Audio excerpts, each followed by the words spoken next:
언중6월 시작하겠습니다. 헬마우스 임경빈 작가 모셨습니다. 어서 오세요. 안녕하세요. 미디어 오늘의 노지민 기자 모셨습니다. 어서 오세요. 안녕하세요. 네, 두 분도 헷갈리시고 우리 촌철님들도 엄청 헷갈려 하시는데 유튜브 연장 방송이 약간의 과도기를 거치다 보니까 요일 고정이 약간씩 안 되고 있는데요.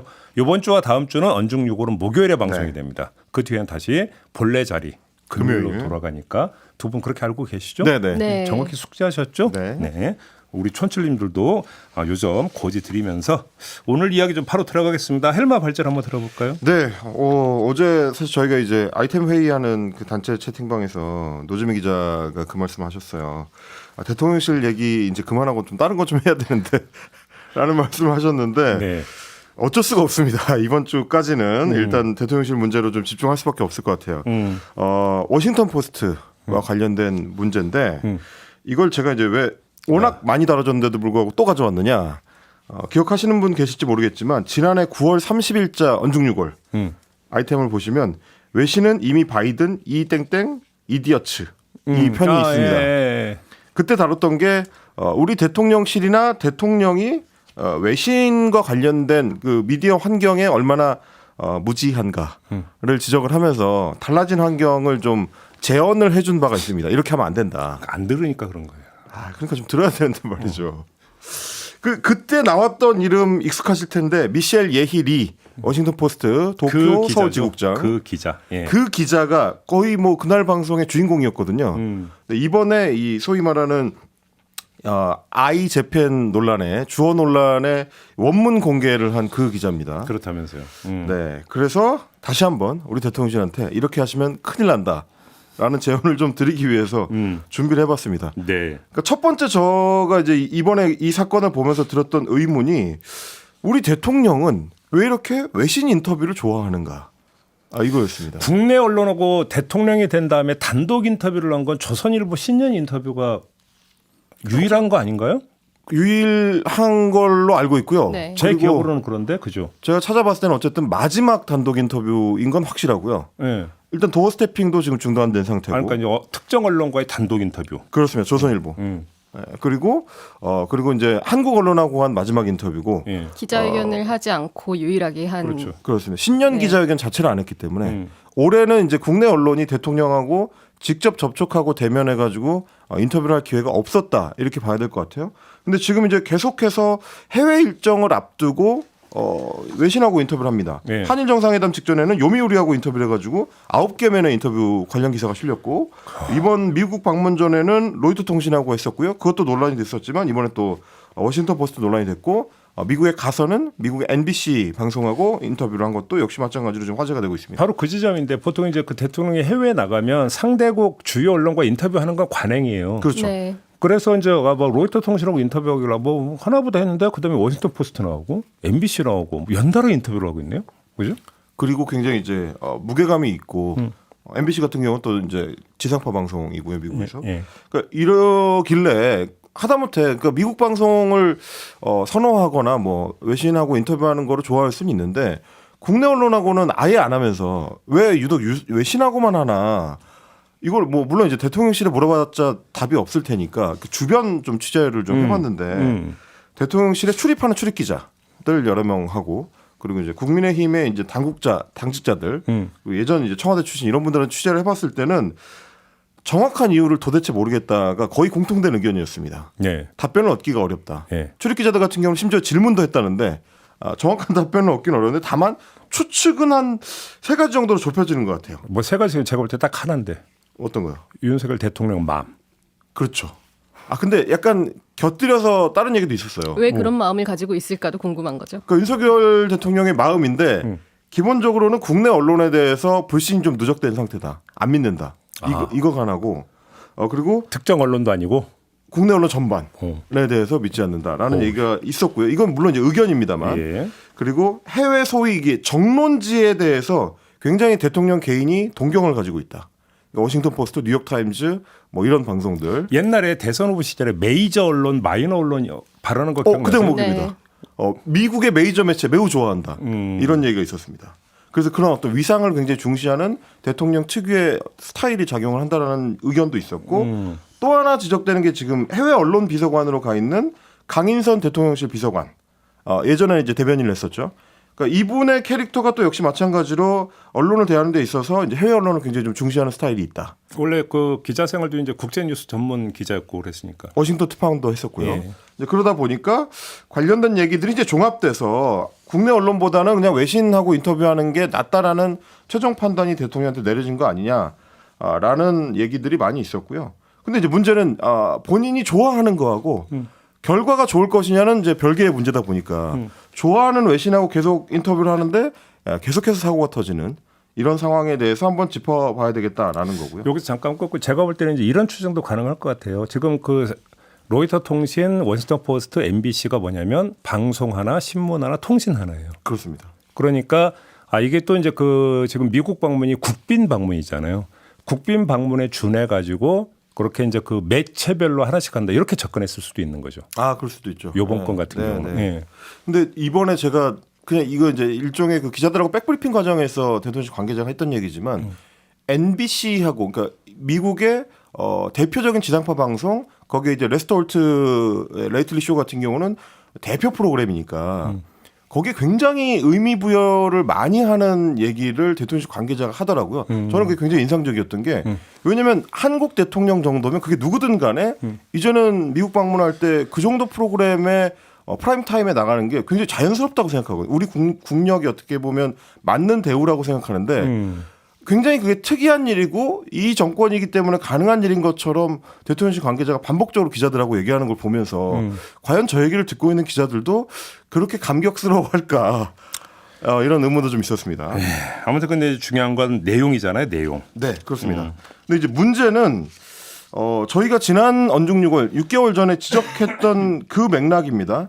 외신 환경이 예전하고는 달라졌기 때문에 인터뷰를 할 때 이거를 염두에 두고 준비를 해야 된다라는 거였습니다. 일단은 한국어를 할 줄 아는 한국계 외국인 기자들, 특히 한국계 미국인 기자들이 외신 포스트에 이제 많이 좀 들어가 있는 상황이고 데스크급에 있는 경우도 굉장히 많고요. 그러다 보니까 한국어에 대한 이해도가 높은 외신 기자들이 많다는 점을 놓치면 안 된다. 그게 자칫하면 예전처럼 그러니까 80년대, 90년대에 아직 우리가 이제 개발 도상에 있을 때 같으면 실제로 내외신 기자에 대해서 어떤 다른 메시지를 내는 경우들이 있었고 외신 기자한테는 멀쩡한 얘기를 하다가 우리 이제 국내 언론하고 인터뷰할 때는 조금 더 국내용 메시지로 전환하는 이런 방식을 사용하는 경우들이 있었는데 그런 이중 대응을 하면 요즘은 큰일 난다. 이 부분은 그때 이제 지적을 한 적이 있었습니다. 근데 그게 안 된 결과 중에 하나가 이번 워싱턴 포스트의 주어 사태 아니냐. 이제 이런 생각을 저는 하게 되는 거예요. 왜냐하면 대통령실에서 주어 빠진 인터뷰 전문을 공개하는 일이 있었고 그게 핵심이죠, 사실은. 그렇습니다. 거기에 맞춰서 여당의 대변인이 나와가지고 이거는 주어가 없는 거고 이 주어는 사실은 대통령이 아니고 일본이다 이렇게 했다가 이제 사실상 거짓 해명 논란에 이제 휩싸이게 된 거 아니겠습니까? 그러니까 이제 그 해외 언론 비서관실에서 공지를 통해서 해당 이제 발언 원문을 이제 그 돌린 거잖아요. 그렇습니다. 거기서 이제 전은예라고 하는 게 이제 빠져 있었던 건데 국민의힘 같은 경우는 이제 이 그 공지를 보고 이제 뭐 이건 오역이다 이런 뭐 주장을 했지만 사실은 그 공지를 보더라도 꼭 저게 해석이 그렇게 가는 거냐. 사실 그렇죠. 이것도 사실은 동의하기 힘든 부분이 있지만 네. 아무튼 문제의 본질은 해외 언론 비서관실에서 왜 아이를 빼고 그러면 공지를 돌렸느냐가 사실은 핵심이죠. 맞습니다. 이게 실수일 수 있겠느냐, 의도적인 거 아니냐. 여기 사실 이른바 이런 경우가 뭐 흔한 일이었죠. 그동안에 네. 보면은. 전문용어로 마사지한 거 아니냐. 네. 이런 얘기가 되는 거잖아요. 그렇습니다. 그리고 저는 또 하나 이제 이번에 해외 언론 비서관실이나 혹은 우리 홍보 라인에서 좀 문제다라고 생각이 되는 지점은 어떤 매체와 인터뷰를 할 것인가 그리고 어떤 기자와 인터뷰를 할 것인가는 인터뷰 준비를 하는 데 있어서 굉장히 중요한 요소인 거죠. 네. 워싱턴 포스트로 결정하는 것도 그렇고 워싱턴 포스트 쪽에서 미셸리 기자가 온다고 하면 어쨌든 해당 기자가 어떤 분야에 관심이 있는지 어떤 식으로 질문할지를 미리 예측하고 거기에 맞춰서 준비를 해야 되는 게 그 사람들의 할 일이니까요. 근데 이제 저희가 지난 언중 6월에서 지적했던 것처럼 워싱턴 포스트는 윤석열 대통령과 대선 후보 시절부터 독특한 인연이 있는 매체입니다.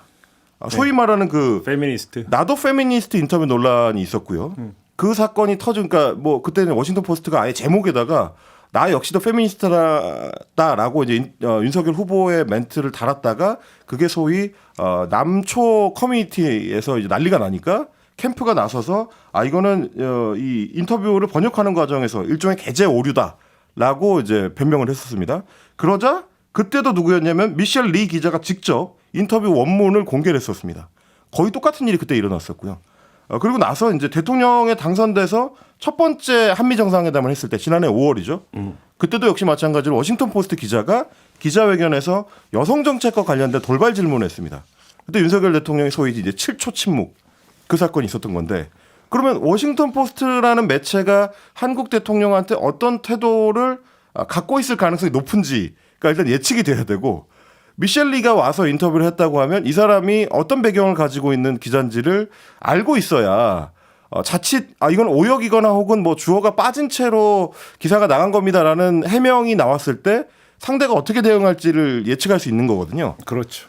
그러니까 이건 홍보실에서의 소위 대응 실패의 전형적인 사례인 거고 그 대응 실패의 원인은 상대에 대한 파악 미스다. 이렇게 봐야 되는 겁니다. 여차하면 원문을 까는 기자인데 그렇습니다. 그 아이를 빼고 하면 어떤 일이 벌어질지를 예상을 못했다. 그러면 그건 무능한 거고. 그렇죠. 그러니까 그 점에서 제가 볼 때는 대통령실 그 실무 라인이 오직 한 곳만 바라보니까 그런 일이 발생하는 거예요. 이해할 수 있는 유일한 방법은 오로지 윤석열 대통령만 바라보고 윤석열 대통령이 심기 경험만 하기 때문에 이런 일이 발생한다. 이거 말고는 합리적으로 해석할 방법이 없어요. 그렇지 않나요? 그렇죠. 이게. 아니 대선 후보 시절에 이미 어떤 그 논란이 있었고 그래서 그 해당 기자가 원문까지 깠는데 이번에 또 논란이 불거지는데 하면은 해당 기자가 어떻게 나올지 그걸 예상을 못했던 그게 이상한 거 아닌가요 오히려? 그렇습니다. 저는 그래서 좀 의아했던 게 오히려 원문이 공개되고서 뭐 이건 이제 아는 사람들은 아는 얘기입니다만 원문이 공개가 됐는데 그거는 누가 보더라도 듣고 썼음이 명확한 그러니까 굉장히 한국어에 대한 이해도가 높은 사람이 그 녹취 파일을 정리해서 올렸다는 걸 알 수 있는 대목이 딱 보이는 거라 가지고 제가 만약에 홍보실에서 일하는 사람이었으면 대통령실 홍보실에서 일하는 사람이었으면 간담이 서늘한 정말 완벽하게 한국어를 구사하는 사람이구나라는 느낌을 받는 거라 가지고 앞으로는 외신 인터뷰 준비를 할 때 염두에 둬야겠다라는 반성적 사고를 하게 될 것 같은데 과연 우리 대통령실이 이제 그러고 있을까 의문이 좀 듭니다. 그러니까요. 아니 그다음에 워싱턴 포스트에서 지금 맡았던 보식 중 하나가 정치인 발언 팩트 체커였다면서요? 그렇습니다. 그러면 특히나 직업적으로 그렇죠. 그러니까 그러니까 기자에 대한 뭐 배경을 뭐 샅샅이 보라는 얘기가 아니고 최소한 그 사람이 어떤 기사를 그동안 써왔었는지는 봐야 될 것 같아요. 애초에 그 한인 매체나 뭐 이제 지역 매체에서 일할 때도 이 한국 한인 커뮤니티와 관련된 기사를 주로 많이 썼었던 기자였고 워싱턴 포스트에 영입이 될 때도 팩스 체커로 영입이 돼가지고 3년 이상을 일을 했습니다.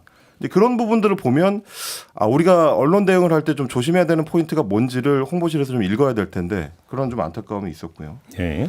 그리고 이제 또 하나는 외신 인터뷰를 준비할 때 우리 홍보실이 놓치면 안 되는 부분 윤문 그러니까 이제 이거는 말한 내용을 지면으로 옮기는 거다 보니까 그 중간중간에 뭐 윤색을 하는 거는 자연스러운 일이라 이 소위 이제 윤문을 할 수는 있는 건데 다만 뭐 제가 그동안 관찰해온 바로는 한국 매체, 국내 언론들이 대통령 같은 주요 정치인의 발언을 윤문해주는 정도와 해외 매체가 윤문해주는 정도가 상당히 좀 차이가 있더라. 그렇기 때문에 말을 조금 더 신중하고 조심스럽게 해야 된다.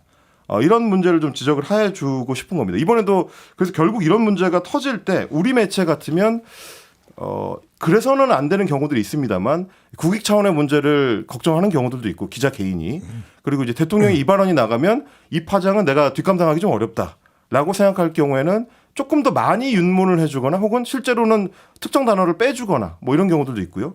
그리고 문제가 생겼을 때 그 이후에도 대응이 좀 더 원활하다는 거 전화해가지고 속된 말로 이런 거죠. 홍보수석이 이제 그쪽에 전화를 해서 이러이러한 사정이 있으니 좀 감안을 해달라라고 하면 추가적인 대응이 이제 일부 가능할 수 있다.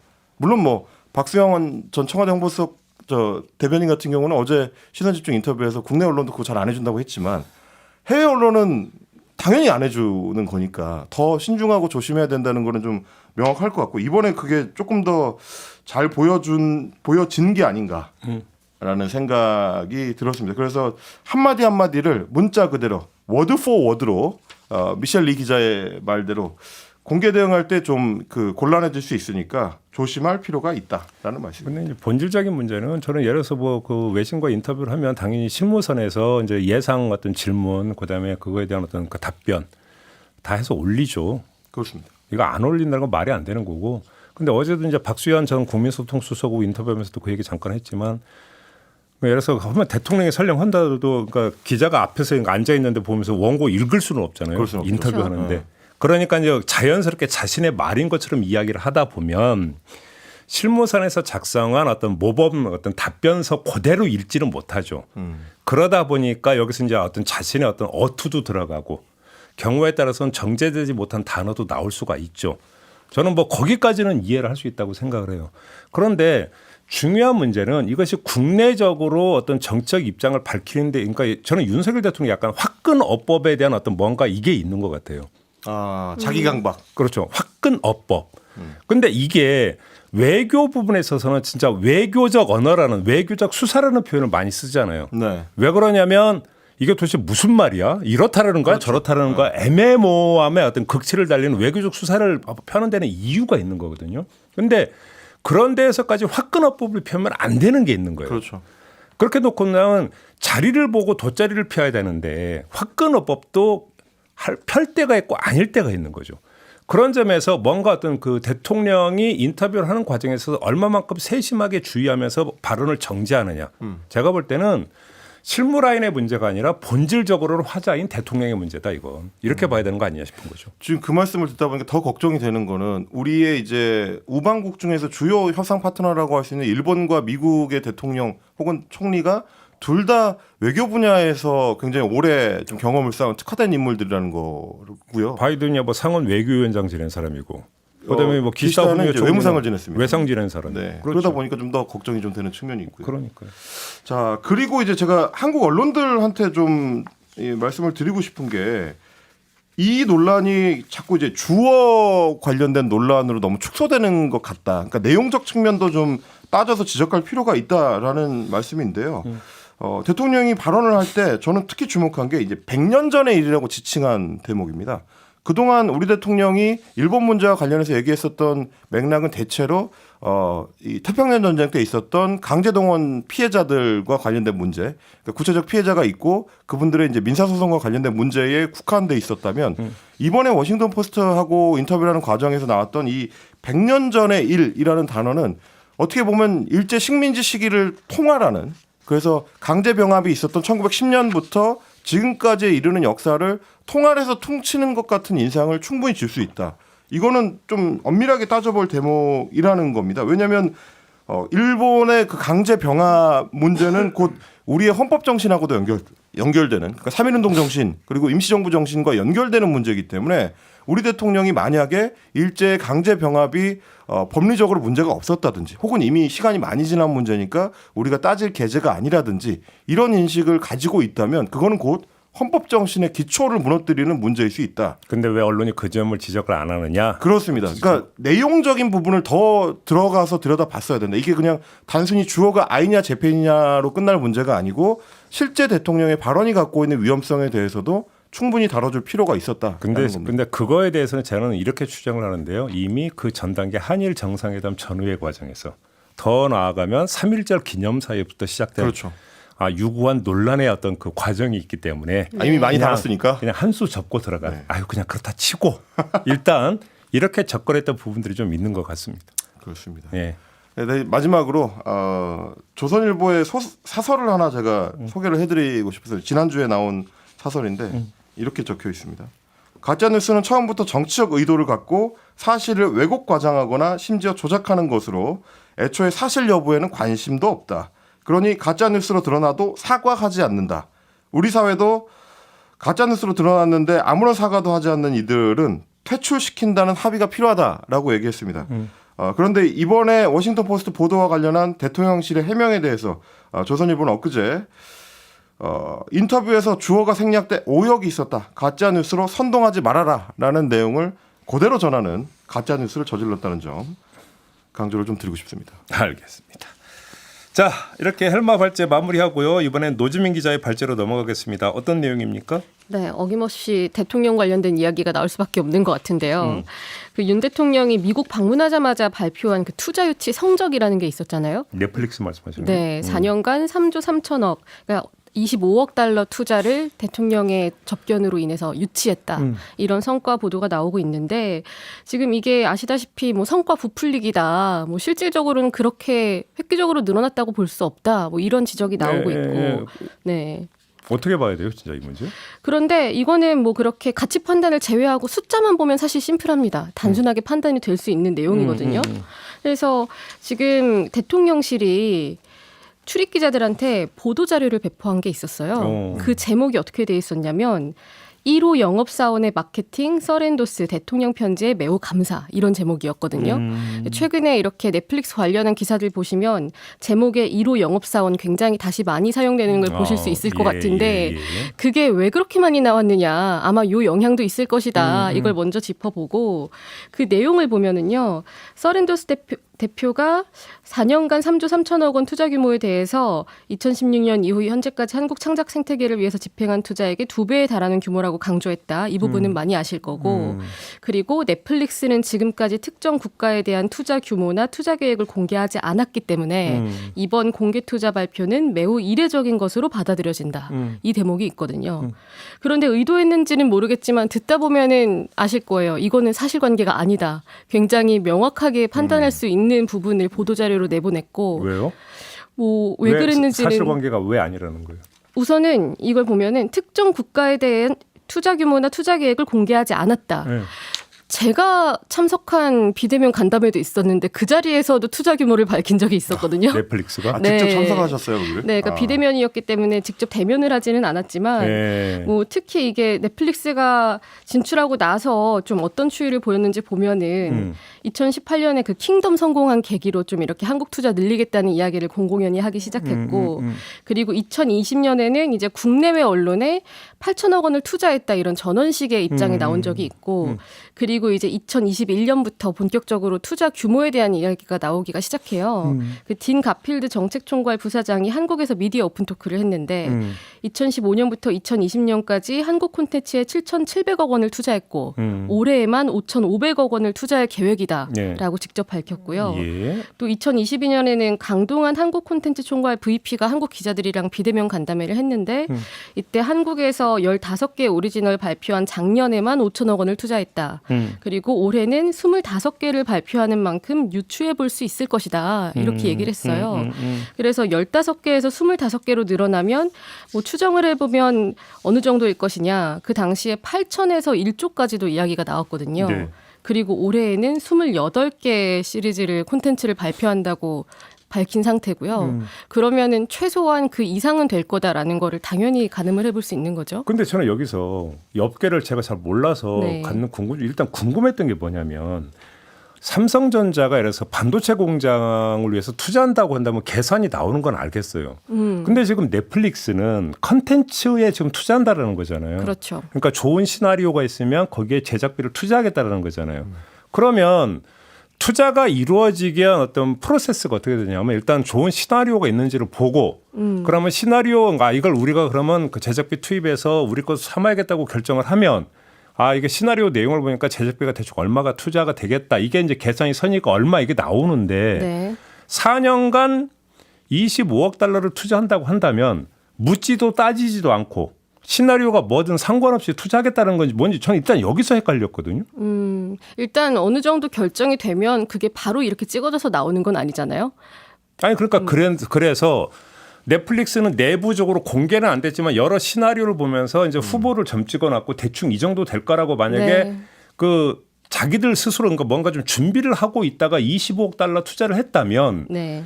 이건 투자를 유치한 게 아니라 네. 대통령실이 나서서 투자를 유치한 게 아니라 넷플릭스의 계획이었던 거고 그런 거잖아요. 바로 그래서 그 지금 점인 거죠. 그래서 지금 그 질문을 드리는 거예요. 네, 그 투자 유치라고 했을 때 유치가 무엇이냐? 그러니까. 뭔가 새로운 걸 끌어와서 일이 되게끔 만든 그런 자본 같은 걸 끌어왔다라고 이야기를 해야 되는데 뭐 예를 들어 뭐 투자 금액을 역대급으로 끌어왔다 뭐 이렇게 얘기를 할 수 있겠지만 뭐 사실 이렇게 계산을 해보면 뭐 한 8천억 정도씩 하게 되면 한 3조 2천억 나오지 않겠습니까? 4년 동안 하면은 그러니까 그렇게 지금까지 해온 추세에 비춰 볼 때 이게 과연 늘었을까? 오히려 이렇게 갈수록 투자하면서 콘텐츠 제작비에 쓰이는 돈은 더 늘어날 텐데 편당으로 따지면 예. 그러면은 뭐 오히려 늘어난 게 아닐 수도 있다 이런 이야기도 나오는 거거든요. 근데 이걸 투자 유치라고 성과 홍보를 해버리니까 오히려 이런 홍보가 대통령을 좀 우습게 만드는 게 아닌가라고 생각을 할 수밖에 없는 거고요. 그러니까 지금 그 대통령실에서는 그러면 25억 달러가 어떻게 그 투자가 되는지 투자 내역은 발표를 했어요?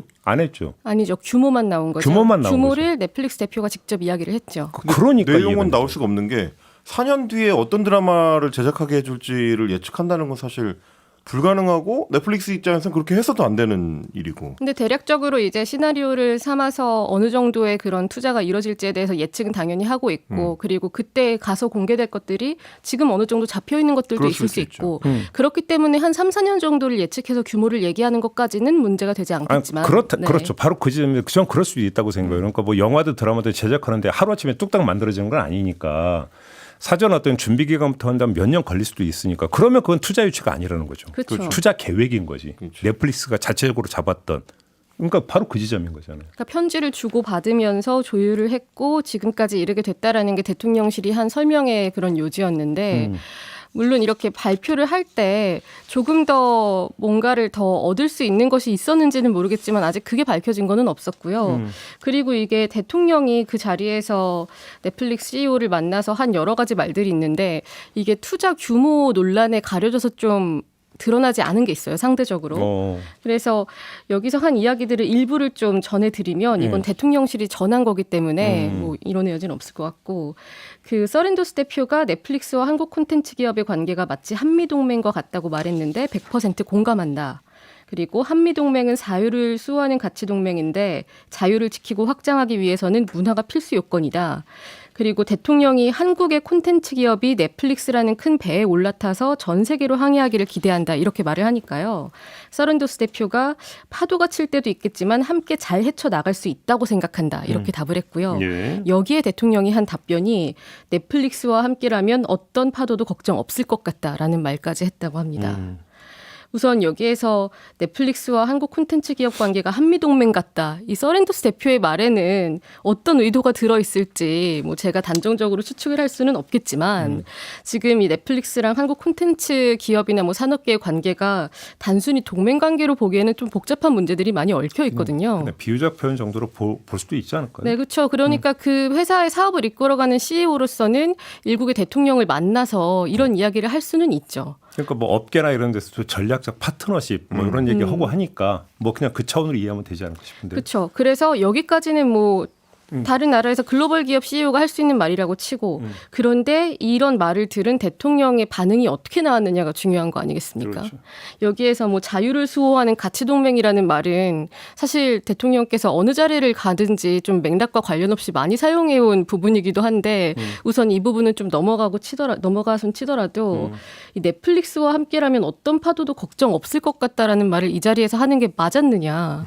지금 한국에서 넷플릭스 투자가 좀 이뤄지면서 좀 과거에 비해서 자유롭게 콘텐츠를 만들 수 있는 기회가 있었던 것도 맞고 그리고 실제로 좀 이렇게 우리나라에서 너무 이렇게 갇혀져서 고쳐지지 않았던 그런 콘텐츠 편향의 문제라던가 뭐 제작 환경의 문제 같은 게 공론화되고 있는 긍정적인 영향도 없다고 볼 수는 없지만 뭐 여전히 한국 콘텐츠가 어떻게 좀 이렇게 생각이 되냐면 가성비다 이런 말이 나오거든요. 그러니까 제작비를 보면은 오징어 게임이 굉장히 신드롬급 성장을 시켜준 거잖아요. 성공을 하면서. 근데 제작비가 253억이 총 제작비고요. 회당 28억이고요. 오, 싸게. 네. 근데 기묘한 이야기가 회당 95억이고 더 크라운이 회당 119억이라고 합니다.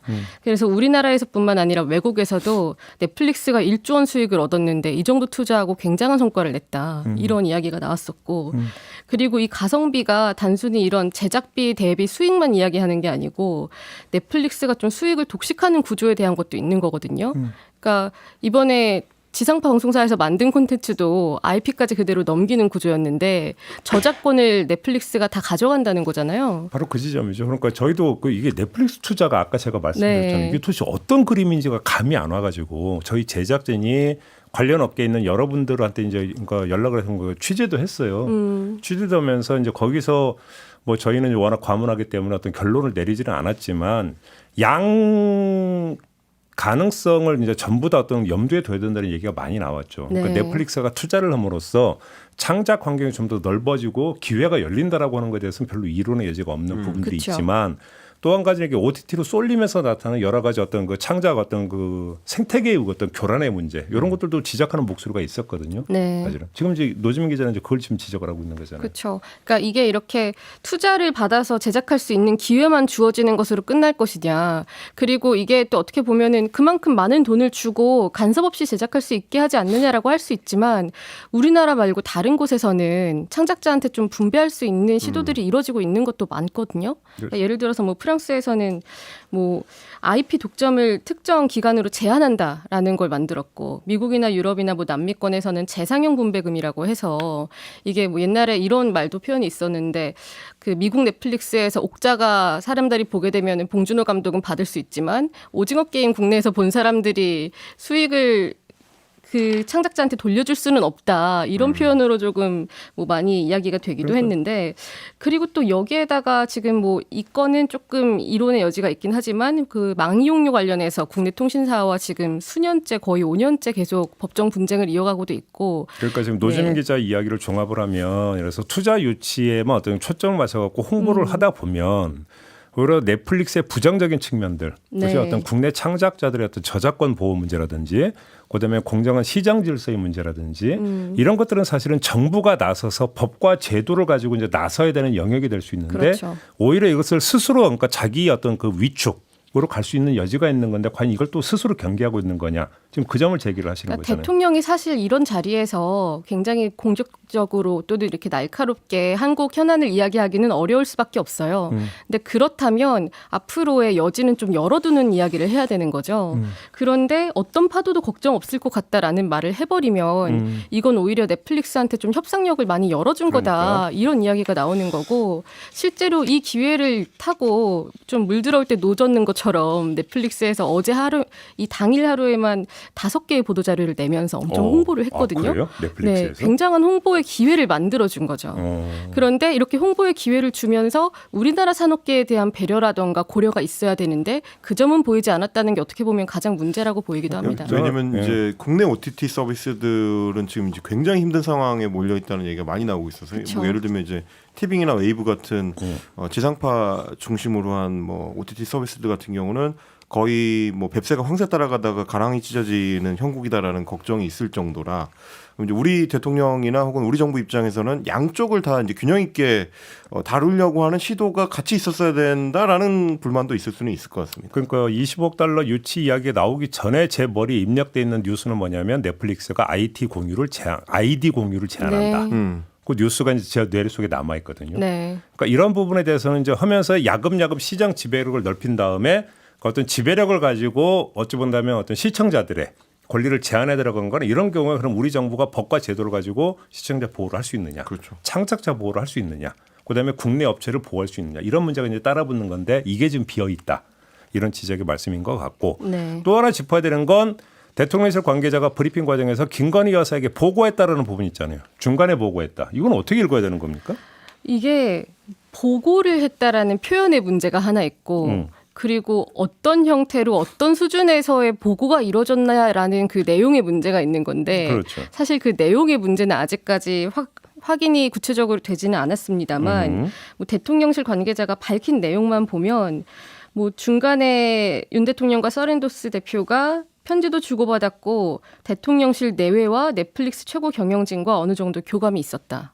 교감을 내외가 같이 했다라고 이야기를 한 부분이 하나가 있고요. 그리고 어떻게 개입을 했냐라는 질문이 현지에서 나오니까 중간중간에 진행되는 과정을 윤 대통령에게 먼저 보고를 드렸고 콘텐츠에 관심이 많았던 영부인에게도 보고 드린 적 있다. 이렇게 답을 했습니다. 대통령실 관계자의 이런 표현의 문제도 있을 수 있지만 이런 이야기를 하면서 논란이 될 거라고 과연 예측하지 못했을까라는 질문을 하지 않을 수가 없는 거죠. 그 아까 얘기했던 외신 얘기하면서 이제 윤석열 대통령만 바라본다고 했던 거고 같은 맥락에서 이해를 하면 되죠. 네. 김건희 여사만 바라보는 대통령실 관계자가 있다라는 얘기가 되는 거라 가지고 국정 그렇죠. 네. 네, 실제로 이제 국정홍보 쪽에 있는 이분에 대해서는 또 여러 얘기들이 기자들 사이에서 나오는 것 같더라고요. 근데 그러니까 아무튼 이 건뿐만이 아니어가지고 보고라고 하는 단위를 그러니까 사전적으로 해석을 한다면 실무 지휘 체계에 놓여 있는 사람이 하는 행위가 보고죠. 그렇죠. 그러니까 보고를 받는 사람은 보고를 받고 마는 게 아니라 지시를 또 내릴 수 있는 그렇습니다. 거잖아요. 그 얘기가 확정이 되면 뭐가 되냐면 김건희 여사가 국정에 개입하고 있다는 얘기가 되는 그렇죠. 거예요. 결론은 어려운 게 아니라 네. 이렇게 되는 거잖아요. 문제는 자격과 책임이 없다는 거죠. 그렇죠. 권한도 없고 네. 그러니까 책임질 일도 없는 거고 이렇게 된다는 거죠. 그러니까 여기에 대해 그렇죠. 왜 문제의식이 없는 걸까요? 문제의식이 정말 없는 건지 아니면 없어야 하는 건지 모르겠습니다만.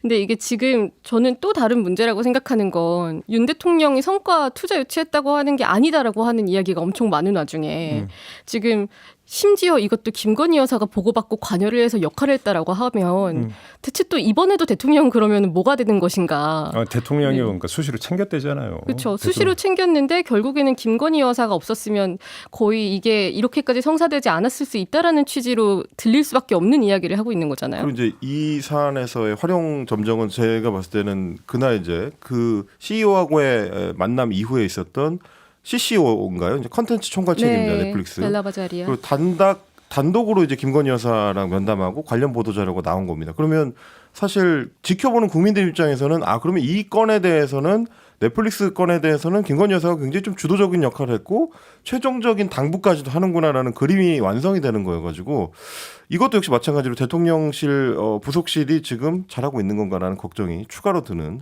그런 대목이 아니죠. 그러니까 대통령실 관계자의 브리핑을 그대로 그러니까 다시 보면 윤석열 대통령한테 수시로 보고를 했고 김건희 여사도 컨텐츠에 관심이 많아서 중간에 보고를 드린 바 있다잖아요. 네. 그럼 우리가 여기서 어렵게 생각할 하나도 없어요.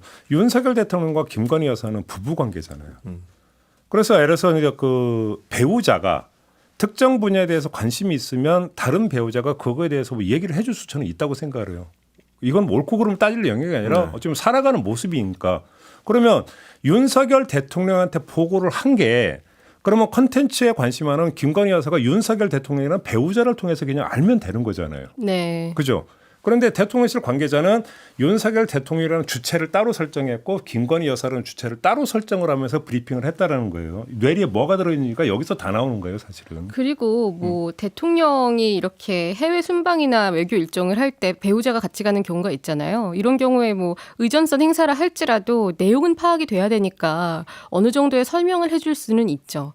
그러니까 지금 바로 그거죠. 네. 보고가 아니라 설명이 되는 거죠. 그렇죠. 설명을 해줄 수는 있죠. 그런데 보고라는 표현을 사용하면서 김 여사의 이런 역할을 추켜 세우는 듯한 발언에서 드러나는 인식이랑 관점이 진짜 문제가 아닐까. 그러니까 제가 어제 생각을 합니다. JB타임스에 그런 말씀도 드렸는데 그러면 얼마 전에 개식용 금지와 관련해서 임기 내에 해결하겠다고 했잖아요. 네. 김건희 여사가 본분이라고. 본분이라고 이야기를 네. 하면서 우리 지난주에도 그 얘기 했었잖아요. 그렇습니다. 그러면 농림축산식품부는 계속 보고를 해야 되겠네, 김건희 여사에게. 왜? 그럼 관심이 있는 정조가 아니라 의지를 표명을 했잖아요, 아예 공개적으로. 그렇잖아요. 그러면 농식품부가 그럼 중간중간에 보고를 해야 되는 겁니까? 그러면 농식품부가 김건희 여사한테 왜 보고를 해야 되는데라는 문제가 발생하잖아요. 그렇죠. 이게 어렵게 볼 이유가 하나도 없는 건데 문제는 상식적인 문제의식을 대통령실 관계자는 가지고 있지 않으면서 오히려 브리핑에서 자랑 삼아 지금 브리핑을 했다라는 이 별천지 같은 현상. 이게 문제인 거죠, 사실은. 그러니까 지금 대통령실이 어떻게 돌아가고 있는가를 엿볼 수 있는 하나의 단서 아니냐. 이런 네. 얘기가 되는 거죠, 그게. 알겠습니다. 참 여러 가지로 이야기를 짚어봤는데 근데 결국 공통점이 같네요. 이렇게 놓고 본다면. 대통령실은 지금 어떻게 돌아가고 있는가, 누구를 중심으로 돌아가고 있는가, 그다음에 어디를 바라보고 있는가, 이게 좀 정리가 되는 거 아닌가요? 오늘 얘기하다 보니까 그렇게 되네요. 자, 언중 6월 오늘은 이렇게 정리를 하면서 마무리를 하도록 하겠습니다. 다음 주에도 목요일에 뵙는 겁니다. 네, 요점 강조하면서 두 분 수고하셨고요. 저도 함께 물러가겠습니다. 고맙습니다.